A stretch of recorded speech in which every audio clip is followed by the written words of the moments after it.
அனைவருக்கும் வணக்கம். எல்லாரும் எப்படி இருக்கீங்க? நாங்க ரொம்பவே நல்லாயிருக்கோம். சென்னையில் ஒரு நாள் என்னுடைய அனுபவங்கள உங்களோட பகிர்ந்து கொள்ளலாம் அப்படின்னு சொல்லிட்டு நான் வந்துட்டேன். தம்பி சென்னைக்கு போய் 1 வருஷம் ஆகப்போது. இன்னும் கரெக்ட்டா சொல்லணும் அப்படின்னா 10 மாசம் ஆச்சு. கோர்ஸ் படிக்க போயிட்டு வேலையும் கிடச்சிருச்சு. ஹாஸ்டல்லேருந்து வேறு வீடும் பார்த்து போயிட்டான். இது எல்லாமே எனக்கு வீடியோவில் தான் எடுத்து எடுத்து அனுப்புவான்.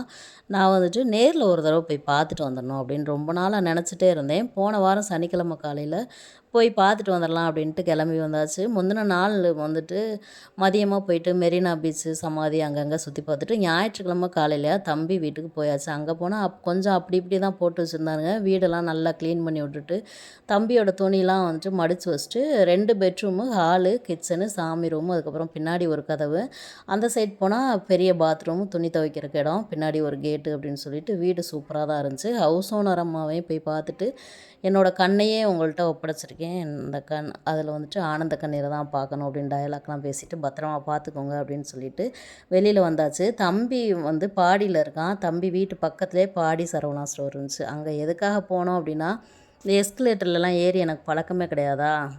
நம்ம ஊரில் அதெல்லாம் இல்லை. இது ஒரு தடவை போய் பழகிட்டோம்னா அடுத்து வேறு எங்கேயாவது போகும்போது கூச்சம் இல்லாமல் நம்ம பாட்டுக்கு போகலாம்ல. இல்லாட்டி பின்னாடி வரவங்கள முன்னாடி நீங்கள் போங்க அப்படின்னு நின்றுக்கிட்டே இருக்கணும். இந்த மாதிரிலாம் கூச்சப்படாமல் நம்ம பழகிடலாம். ஒரு 10 மாடி இருக்குது, ஏறி இறங்குனாவே பழகிரும் அப்படின்ட்டு போயாச்சு. போயிட்டு எந்த ஃப்ளோருக்குமே உள்ளே நாங்கள் போகவே இல்லை. சுற்றி சுற்றி சுற்றி சுற்றி எஸ்கலேட்டர்லேயே போய்கிட்டு இருந்தோம். இந்த செயற்கை தோட்டம் அப்படின்ற ஃப்ளோரை பார்க்குற வரையும்.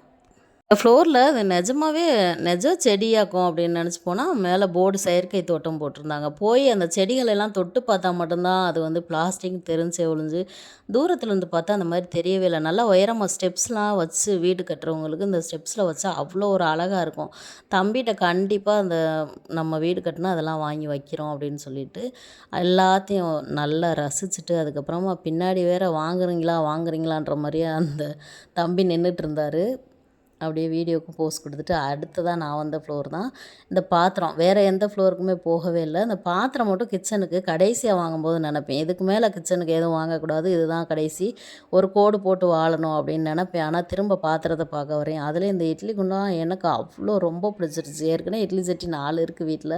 இருந்தாலும் பரவாயில்ல, கைப்பிடிலாம் வந்திருக்கே புதுசாக இருக்கே அப்படின்னு தூக்கிட்டு வந்துட்டேன். ஆக மொத்தத்தில் வந்ததுக்கு எஸ்கலேட்டர்லேயும் ஏறி பழகியாச்சு. 4 பாத்திரம் வாங்கியாச்சு அப்படின்னு சொல்லிட்டு வந்தாச்சு. எங்கள் மாமா கூட சென்னைக்கு வந்து சட்டி முட்டியை தூக்க தான் வந்தியா அப்படின்னு கேட்டாங்க. கண்டம் விட்டு கண்டம் போனாலும் நான் சட்டி முட்டினா கண்டிப்பாக வாங்கிடுவேன் அப்படின்ட்டு கண்ணாடியில் எங்களை நாங்களே ரசிச்சுட்டு கொஞ்சம் நேரம் நின்றுட்டு இருந்துட்டு அதுக்கப்புறமா கிளம்பிட்டோம். நாங்கள் போனோம் ராயபுரத்தில் ரைட் எடுத்து. நாங்கள் ஆனால் வந்துட்டு நேராக போயிட்டோம். நேராக போனால் ரைட்டில் வந்துட்டு கடல் தெரிஞ்சுது. நிஜமாகவே நடந்தது. என்ன தம்பி கடல் தெரியுது அப்படின்னு கேட்டேன்.